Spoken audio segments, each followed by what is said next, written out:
I want to start with a concept that, it sounds like it belongs in a sci-fi novel about transhumanism, but it's probably the single most important factor determining your quality of life as you get older. It's called cognitive reserve. It's the brain's savings account, basically. The buffer you build up against aging and, disease. Right.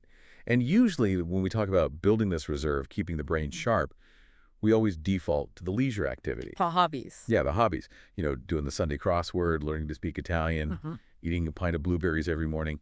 We treat brain health like it's something we do on the side. Which is a very convenient way to look at it, but it completely ignores the massive elephant in the room. The 9 to 5. Or, let's be real, the 9 to 9 for a lot of us. Yeah.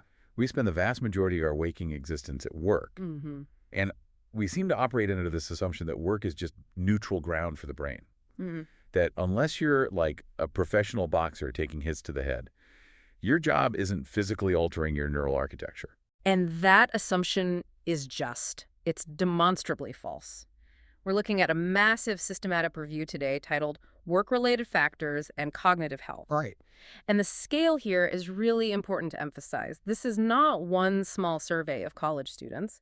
This synthesis covers 64 empirical studies.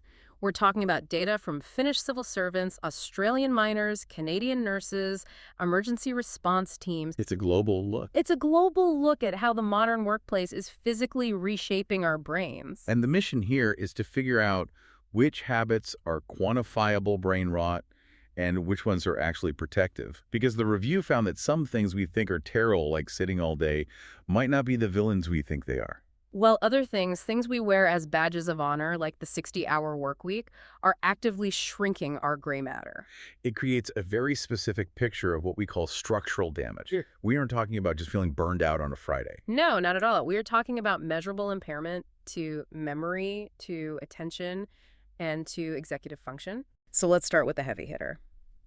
The review identified one factor that was the most consistent, the most unambiguous enemy of cognitive health. If you do this, you are fighting a biological war you simply cannot win. Shift work. Shift work. Specifically night shift work. This is where the biology just gets messy. We are a diurnal species. We are hardwired right down to our cellular clocks to be awake when the sun is up. Yeah. When you invert that, you aren't just tired.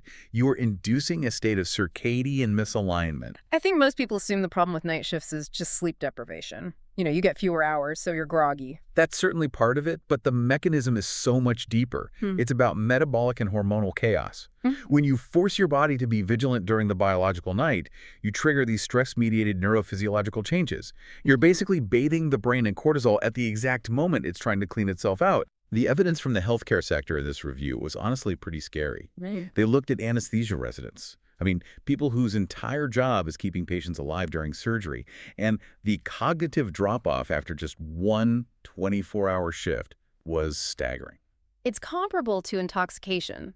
The study showed significant drops in reaction time, in problem solving, and in mental flexibility. And it wasn't just the residents, was it? No. Emergency physicians working 24-hour shifts showed significantly worse impairment compared to those on 14-hour shifts. Nurses showed deficits in working memory that immediately after night rotations. Which is terrifying when you think about the stakes. If I'm an accountant and my working memory slips, I make a spreadsheet error. Right. If I'm a trauma nurse, that same slip could be fatal. And this extends far beyond healthcare. The review found the same degradation in control room operators, security staff, miners. But there's a nuance in the data here that I found absolutely fascinating. It really contradicts common sense. You're talking about the flip-flop paradox, the Chang study. Yes, exactly. They looked at recovery patterns and found that cognitive impairment, specifically in perceptual and motor abilities, was sometimes worse after 2 consecutive night shifts compared to 4. Hold on, that sounds completely backwards. If I'm exhausted after 2 nights, shouldn't I be a complete zombie by night 4? Why would more deprivation make me perform better? It's all about the transition. See, when you work just 2 night shifts, your body is in this biological no man's land. You haven't adjusted to the night schedule, but you're also sleep deprived from the day. You are flip-flopping. Oh. By the 4th night, your body, which is incredibly resilient, makes this desperate attempt to adapt. It shifts its circadian phase just enough to function. So the transition phase is actually more cognitively brutal than the sustained night work. Exactly. The body hates inconsistency more than it hates the night itself. This seems like a good place to bring up the solution the review proposes. I mean, we can't just abolish night shifts. Yes. Hospitals and power plants need to run 24/7. So if the flip-flop is the killer, how do you schedule around it? The gold standard is what's called forward rotating shifts. You move with the clock. So day shift, then evening shift, then night shift. Why does the direction matter? Because our internal clock is actually slightly longer than 24 hours. It's much easier for our bodies to delay sleep than to advance it. It's easier to stay up late than to wake up early, right? Right. So rotating backward night to evening today is just fighting biology. Forward rotation minimizes that circadian shock. And critically, you have to limit the number of consecutive nights. 2 to 3 max, then a recovery period. Okay, so consistency matters. But there's another factor that mitigates the damage, and it bridges us perfectly into the second brain killer here. It turns out night shifts aren't as damaging if you actually want to be there. Right, the Petru study. They found the negative effects were mitigated when the night work was voluntary. And this introduces the concept of autonomy. If you're a natural night owl and you choose that shift, you fare better. If you're forced into it, your stress levels just skyrocket. And that brings us to the second major enemy identified in the review, stress. But not just any stress, not I have a deadline stress. The review is very, very specific about the type of stress that rots the brain. They define it as high demand, low control. This is the toxic combination. It's having a mountain of work, but having absolutely no say in how, when, or where you do it. So the middle manager who has to hit a quota but has no budget authority is actually in more biological danger than the CEO who works 80 hours but calls all the shots. Biologically, yes. And we know the mechanism here. It involves the HPA axis, the hypothalamic pituitary adrenal axis. Chronic exposure to this specific type of powerless stress triggers the release of glucocorticoids. And what do those do to the brain? They attack the hippocampus, that's the brain's memory center, but it's also responsible for context. So when the hippocampus atrophies, and it literally shrinks, you lose the ability to contextualize events. You become more reactive, less able to see the big picture. You lose your executive function. Exactly. The brain's CEO gets taken offline. So the stress of having no control destroys the very part of your brain needed to take control. It's a cruel irony, isn't it? And there is a hard number attached to this, a threshold. I think this is the stat that's going to haunt people listening. We have this culture where working long hours is a status symbol. But the Virtanen study on civil servants found a 55-hour wall. This was a pivotal finding. They compared people working a standard 40-hour week to those working more than 55 hours. And the 55-plus group showed significantly lower scores in vocabulary and reasoning. Wait, lower vocabulary? Does that mean I literally forget words if I work too much? It suggests an impairment in what we call crystallized intelligence. Usually vocabulary is stable. It's knowledge you've already banked. Fluid intelligence problem-solving declines with age, but your crystallized knowledge should stay high. Okay. When you see vocabulary scores dropping, it means the brain is under severe duress. It's not just tired, it's losing access to its own archives. And this wasn't just a temporary dip, right? No, that's the scary part. It predicted accelerated cognitive decline over a 5-year follow-up. So if I'm pulling 60-hour weeks to get a promotion, I'm basically treating my future brain health for a job title. You're accelerating the aging process of your brain, and the danger is the cycle it creates. Burnout reduces your cognitive flexibility. That makes it harder to adapt to stress, which leads to more burnout. You become less efficient, so you have to work even longer hours to get the same amount done, which damages the brain further. It's a downward spiral. It's a downward spiral that ends in structural decline. Okay, that is bleak. Let's pivot to something that might actually make people feel a little better. We hear the phrase, sitting is the new smoking, constantly.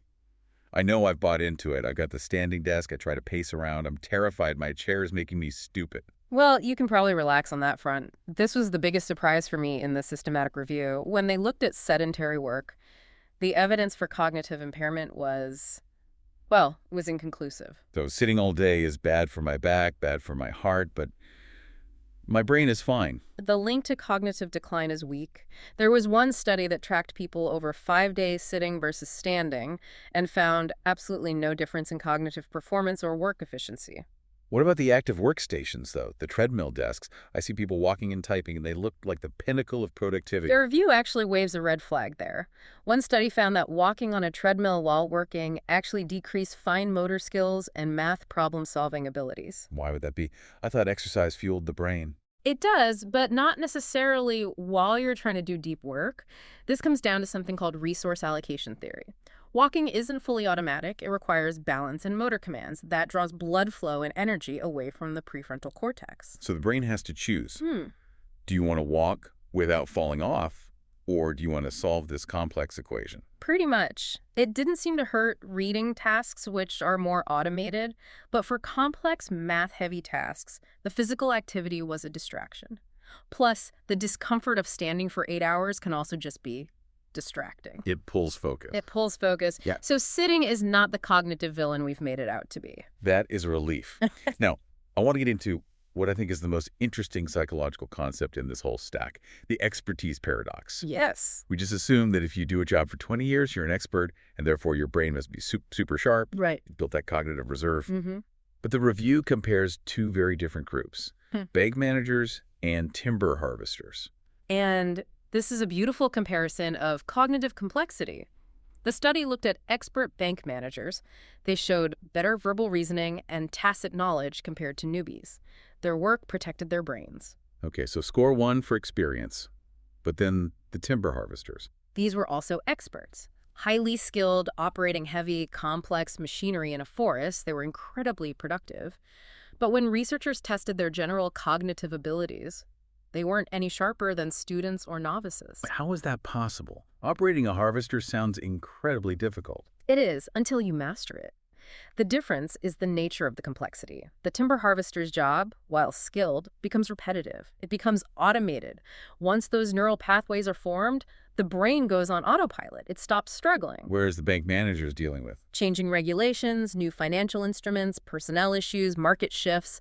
The environment is noisy and unpredictable. So the lesson here is that use it or lose it is too simple. It's really challenge it or lose it. Precisely. Routine is the enemy of cognitive reserve. If your job becomes a loop, even a highly skilled loop, you stop making deposits into that cognitive savings account. You need novelty. You need to be bad at something again, so your brain has to rewire itself. I love that analogy of the savings account. Yeah. Because we have to talk about the long-term consequences.